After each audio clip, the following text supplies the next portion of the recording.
میں خود کو بہت کمزور اور تھکا ہوا محسوس کر رہی تھی، ہلکی ہلکی حرارت بھی تھی۔ خیر ہمت جمع کر کے اٹھی اور تازہ دم ہونے کے بعد کمرے سے باہر آ گئی۔ اماں کچن میں ناشتہ بنا رہی تھیں۔ بجائے اماں کے ساتھ ہاتھ بٹانے کے، میں کچن کے سامنے رکھے صوفے پر بیٹھ گئی۔ کیا ہوا؟ طبیعت تو ٹھیک ہے نا؟ بیٹا رات کو نیند کیسی آئی؟ اماں نے مجھے بیٹھتے ہوئے دیکھا تو کچن سے ہی آواز لگا کر پوچھا۔ بہت اچھی نیند آئی تھی مگر تھکاوٹ نہیں اتری۔ ابھی اور آرام کرنا چاہتی ہوں، میں نے تھکے ہوئے لہجے میں جواب دیا۔ اگر تم آرام کرنا چاہتی تھی تو کمرے سے باہر کیوں آئی؟ میں نے سوچ لیا تھا کہ تمہیں اور زین دونوں کو سونے دوں گی، جتنی دیر چاہو آرام کر لو، اس کے بعد اٹھ کر کام میں لگ جانا۔ یہ تھکاوٹ اتنی جلدی اترنے والی نہیں، کیونکہ ہم اتنی محنت اور اتنا کام کرنے کے عادی نہیں ہیں۔ اماں نے ناشتہ بناتے ہوئے مصروف انداز میں جواب دیا۔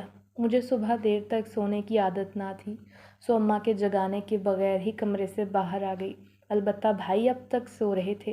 ابا کمرے سے باہر آئے تو مجھے دیکھ کر مسکرانے لگے۔ میری بیٹی کو صبح جلدی ناشتہ چاہیے ہوتا ہے، اسی لیے یہ زیادہ دیر آرام نہیں کر سکتی۔ ابا نے مسکرا کر کہا اور میرے قریب بیٹھ گئے۔ یہ تو آپ نے سچ کہا، صبح آنکھ کھلتے ہی میرا جی چاہتا ہے کہ ناشتہ میرے سامنے پڑا ہو۔ تبھی زین بھائی بھی آ گئے اور کرسی پر بیٹھ کر ٹیک لگا لی۔ اگر اٹھ ہی گئی ہو تو اب میرے ساتھ مدد کروا دو، یہ ناشتہ میز پر لگا دو، اماں نے کچن سے آواز دے کر کہا۔ ناشتہ کرنے کے بعد ابا تو ایک ضروری کام سے گھر سے باہر چلے گئے۔ اب میں سب سے پہلے تمہارا کمرہ سیٹ کروں گا، تمہارا بیڈ جوڑنا ہے، اسے جوڑنے کے بعد اگلا کام ہوگا، اپنی جگہ سے اٹھتے ہوئے بھائی نے کہا۔ زین بھائی کی بات سن کر میں اور اماں ایک دوسرے کا چہرہ دیکھنے لگے اور پھر ہم دونوں ہنسنے لگے۔ آپ دونوں کس بات پر ہنس رہی ہیں؟ میں نے کوئی لطیفہ تو نہیں سنایا؟ ہم دونوں کو ہنستے دیکھ کر زین بھائی نے حیرت اور غصے سے پوچھا۔ مجھے لگتا ہے بھائی جان آپ زیادہ تھک گئے ہیں، یہاں تک کہ یہ تھکاوٹ آپ کے دماغ تک پہنچ گئی ہے۔ رات کو آپ نے میرا کمرہ سیٹ کر دیا تھا اور اب آپ کہہ رہے ہیں دوبارہ کمرہ سیٹ کرنا ہے۔ شرارتی نگاہوں سے مسکراتے ہوئے میں نے بھائی کی طرف دیکھ کر کہا، میں نے اماں کو بتا دیا تھا کہ تمہارا کمرہ صبح سیٹ کروں گا، پھر یہ تم کیسے کہتی ہو کہ میں نے رات کو ہی کر دیا تھا؟ میرے مزاحیہ انداز کو نظر انداز کرتے ہوئے بھائی نے جلدی سے پوچھا۔ مجھے بھی بہت حیرت ہو رہی تھی، کیونکہ تم نے کہا تھا کہ صلہ کا کمرہ صبح سیٹ کرو گے اور پھر مجھے نہیں پتا تم نے کب اس کے کمرے کی سیٹنگ کر دی۔ جب میں نے دیکھا تو مجھے بھی حیرت ہوئی تھی۔ اماں نے بھائی کی طرف دیکھتے ہوئے کہا، اماں جان آپ میری بات کا یقین کریں، میں نے ایسا کچھ نہیں کیا، میں تو ابا کے ساتھ کام کر رہا تھا، انہوں نے اپنا ضروری سامان میرے ساتھ مل کر ترتیب سے رکھا، بس اسی میں مجھے بہت دیر ہو گئی، میں نے صلہ کا کمرہ سیٹ نہیں کیا۔ پھر وہ جلدی سے میرے کمرے کی طرف بڑھ گئے، دروازہ کھول کر دیکھا اور واپس پلٹ کر آئے۔ ہو سکتا ہے ابا نے کر دیا ہو، انہیں اپنی بیٹی کا بہت زیادہ خیال ہوتا ہے۔ بھائی بہت حیران تھے۔ اگر تم کہتے ہو تو میں مان لیتی ہوں، مگر مجھے لگتا ہے یہ کام تمہارا ہی ہے۔ اماں نے بھائی کو دیکھتے ہوئے کہا، صبح میں نے اسٹور کو دیکھا تو اس کمرے کو بھی تم نے بہت اچھے سے سیٹ کر دیا، مجھے امید نہ تھی کہ تم اتنی جلدی یہ سارے کام کر لو گی۔ اچانک اماں نے مجھے دیکھتے ہوئے انتہائی خوش دلی سے کہا، مجھے خود پتہ نہیں چلا کہ کمرہ کیسے سیٹ ہو گیا، کیونکہ میں بہت تھکی ہوئی تھی، یہاں تک کہ کسی چیز میں الجھ کر گری، مگر سمجھ میں نہیں آئی کہ اچانک میں نے اتنا کام کیسے کر لیا۔ یہ ہمارے ساتھ ہو کیا رہا ہے؟ وہ کہہ رہا ہے تم نے کمرہ سیٹ نہیں کیا اور تم کہتی ہو تم نے اسٹور سیٹ نہیں کیا، تو کیا یہ دونوں کام اپنے آپ ہو گئے؟ مجھے اور بھائی کی طرف دیکھتے ہوئے اماں نے حیرت کا اظہار کیا۔ اماں آپ میری بات کا یقین کریں، میں سچ بول رہا ہوں، بھائی نے ایک بار پھر اپنی بات پر زور دیتے ہوئے کہا۔ مجھے لگتا ہے ہمارے اس گھر میں کوئی مددگار جنات رہتے ہیں جو یہ کام کر رہے ہیں۔ اماں اور بھائی کی طرف دیکھتے ہوئے میں نے بظاہر سنجیدگی سے کہا، مگر دل ہی دل میں ہنس رہی تھی۔ میری بات سن کر اماں اور بھائی بھی ہنسنے لگے۔ چلو بیٹا، اگر ایک بار بھی ان مددگار جنات کی آپ کو زیارت ہو گئی ہے تو یہاں سے بھاگتے ہوئے وہ دیر نہیں لگائیں گے۔ اماں نے ہنستے ہوئے میری ڈرپوک طبیعت کا طعنہ دیا۔ اب میں اتنی ڈرپوک اور بزدل نہیں کہ اپنا گھر چھوڑ کر چلی جاؤں گی۔ اماں کے مذاق پر میں نے مصنوعی ناراضگی کا اظہار کرتے ہوئے کہا، بالکل صحیح کہہ رہی ہیں، ہم تو آپ کو جانتے ہی نہیں، ہمیں کیا پتہ کہ آپ کتنی بہادر ہیں۔ اماں نے بھائی کے ساتھ مل کر میری بزدلی اور ڈرپوک طبیعت کا مذاق اڑاتے ہوئے کہا۔ ابھی وہ دونوں ہنس ہی رہے تھے، اچانک ایک عجیب و غریب واقعہ رونما ہوا، جس نے ہم سب افراد کو نہ صرف حیرت زدہ بلکہ خوف زدہ بھی کر دیا۔